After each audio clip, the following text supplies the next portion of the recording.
before as an expressionaire. She used that term. Because people use the term no more messengers. So I say that it's time for expressionaires. What is an expressionaire? It is he or she who one who convert ideas into words into meaning, and meaning into action. So that is a foundational stone, I will proceed on. If we look at the universe, to me it's a perfect expression. All we are here to do is add to that expression.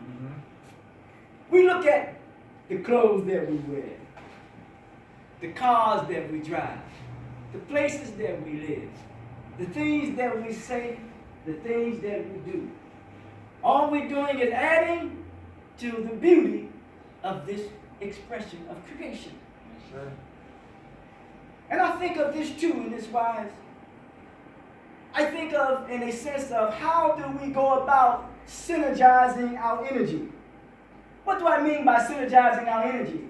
I mean our talents, our gifts, our skills, our abilities. Bringing them all together and becoming one. There is a teaching that says that oneness is stronger than conflict, and unity is stronger than diversity. The key thing to that all is that which is stronger. So we want to pull and tap into the strengths that we have. And when we pull and tap into the strengths that we have, we best to leverage. We best to leverage our abilities, our talents, and our skills to our advantage. And when we're able to do that, we're able to have a better influence on the course of the direction in which the society is going. Yeah, listen to this one now. Now, as we do that now, that means that we have control over our mental faculties. Because the greatest thing that has been given to us is our ability to reason. So we must learn to reason from the premise of conversation. And when we learn to reason from the premise of conversation, we reason with progression rather than regression. The reason why I say that, we can talk about the past all day long. The past is just a reference point, but it's not a place of residence. Marcus Garvey said we shouldn't relish in the past. So we do things and we want to stick in the past or stay in the past. And I always say, someone said, we fight in a general's fight, which means we fighting a fight that's already over. In fact, we are dealing with an imaginary hurt that ain't even there. When you deal with an imaginary hurt that's not even there, that means you become very delusional. When you're delusional, you become mentally deranged. And when you become mentally deranged, you become mentally incapacitated to understand and respect other people's perspectives.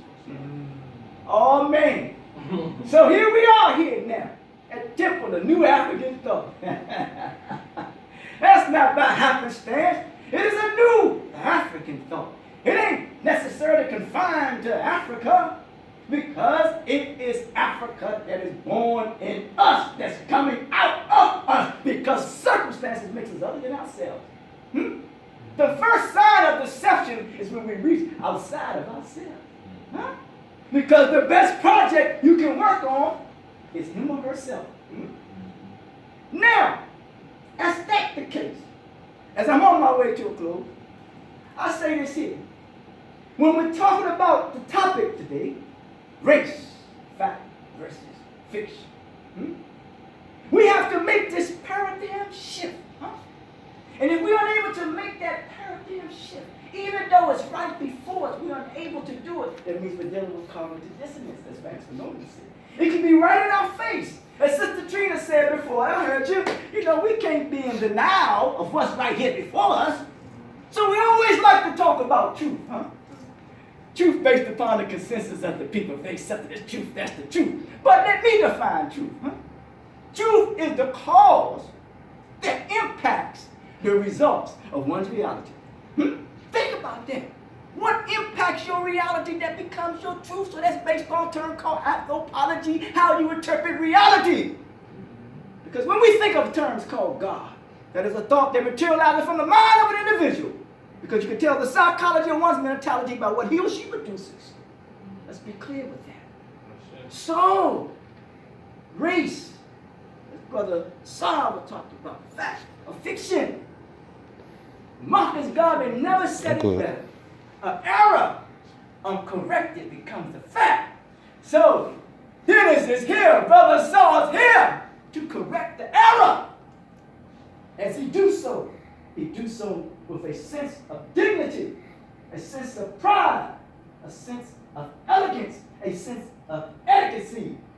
And the primary thing that we call ourselves African, and not so much geographical location, but we have a right for self-determination. Sure. We define who we are and what we are and how we're going to go about doing it. And when we understand that, we will be on the path of understanding the importance of being revolutionary, because it is an evolving process. By nature, they say that some people are a chosen people. All those sperm cells, you and I are here, we're all the chosen. Thank you for being here.